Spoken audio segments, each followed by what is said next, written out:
selamat pagi buat Ananda sekalian, apa kabarnya? Kiranya selalu dalam lindungan Tuhan Yesus Kristus dan selalu diberkati oleh Tuhan. Baiklah Ananda, kita lanjut materi kita. Tetap selalu belajar ya, dipahami. Kita masuk ke dalam materi kita, yaitu manusia yang diampuni dan diselamatkan oleh Miss Rizda sendiri. Baik, kita tahu bahwa pengampunan di materi sebelumnya, pengampunan itu hanyalah melalui Yesus Kristus. Dan yang diampuni dan yang diselamatkan adalah manusia. Dimana kita tahu bahwa Allah sangat begitu mengasihi manusia. Dimana Allah menciptakan manusia pada hari yang ke-6. Dan manusia itu dinilai Allah sebagai ciptaan yang amat baik. Dalam Kejadian 1 ayat 31. Allah menciptakannya segambar dan serupa dengan Dia. Dalam Kejadian 1 ayat 27. Kita tahu manusia memiliki karakter ilahi yang mencerminkan kemuliaan Allah, tetapi dosa telah merusaknya. Dalam Roma 3 ayat 23.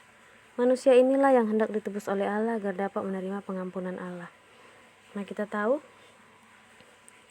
hanya Yesus yang mengampuni di materi sebelumnya ya Ananda. Dan kita tahu bahwa manusia menerima pengampunan adalah barang siapa yang percaya kepadanya.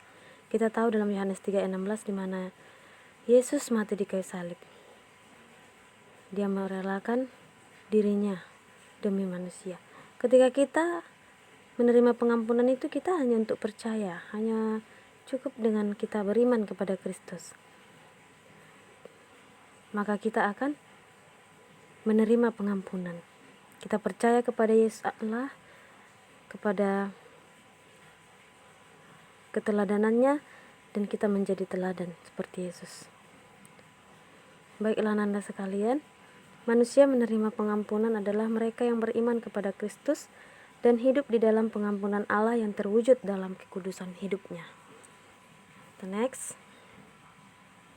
B. Manusia yang telah diselamatkan.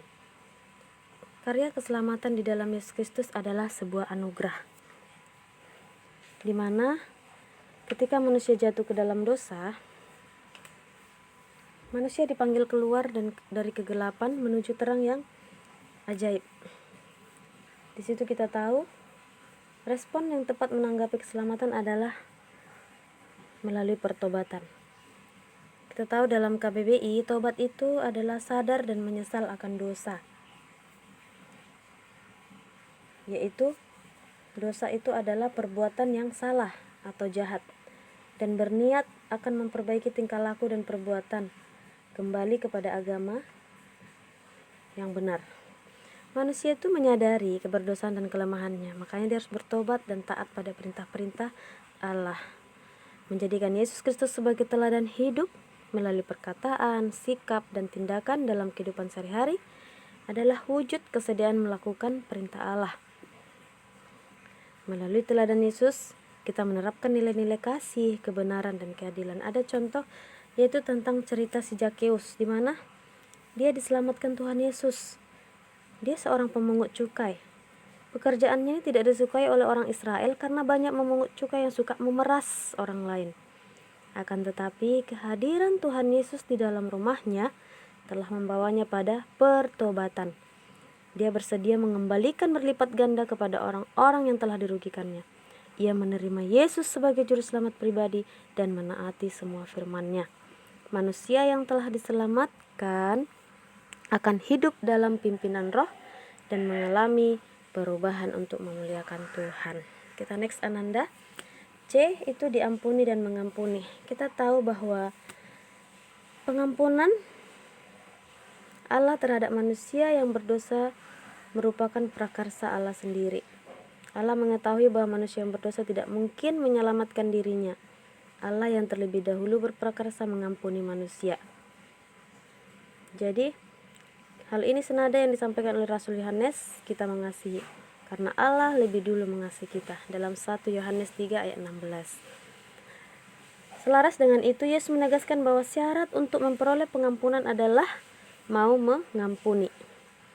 kesaksian Injil, yaitu janganlah kamu menghakimi maka kamu pun tidak akan dihakimi, dan janganlah kamu menghukum maka kamu pun tidak akan dihukum. Ampunilah dan kamu akan diampuni, dalam Lukas 6 ayat 37. Jikalau kamu mengampuni dosa orang-orang, dosanya diampuni, dan kalau kamu menyatakan dosa orang tetap ada, dosanya tetap ada. Yohanes 20 ayat 23. Nah, situ menjelaskan adanya sebuah korelasi yang erat antara diampuni dan mengampuni.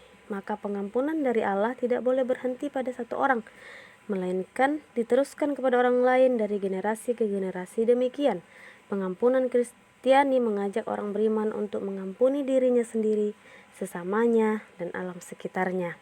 Nah, kita juga tahu dalam doa Bapa kami, Tuhan Yesus mengajarkan, dan ampunilah kami akan kesalahan kami, seperti kami juga mengampuni orang yang bersalah kepada kami, dalam Matius 6 ayat 12.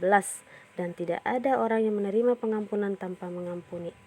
Begitu ya Ananda sekalian, bahwa ketika kita ingin diampuni maka kita harus terlebih dahulu mengampuni. Kita lanjut ke materi yang D, doa Bapa kami tentang pengampunan. Mungkin Ananda semua sudah tahu ya, bahwa doa Bapa kami ini sudah diajarkan mulai dari kecil, sekolah minggu, bahkan sudah hafal. Dan di dalam doa Bapa kami itu merupakan salah satu bagian dari khotbah Yesus di bukit.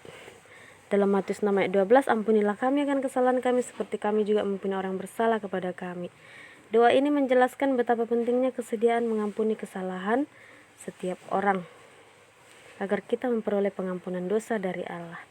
Kerelaan untuk mengampuni kesalahan orang lain membuat Allah juga rela memberi ampun atas dosa kita.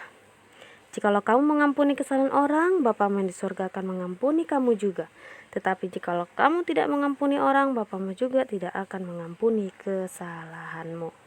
Matius 6 ayat 14-15. Oleh karena itu, permohonan ampun atas dosa itu senantiasa dibarengi dengan usaha terus-menerus untuk mengampuni kesalahan semua orang.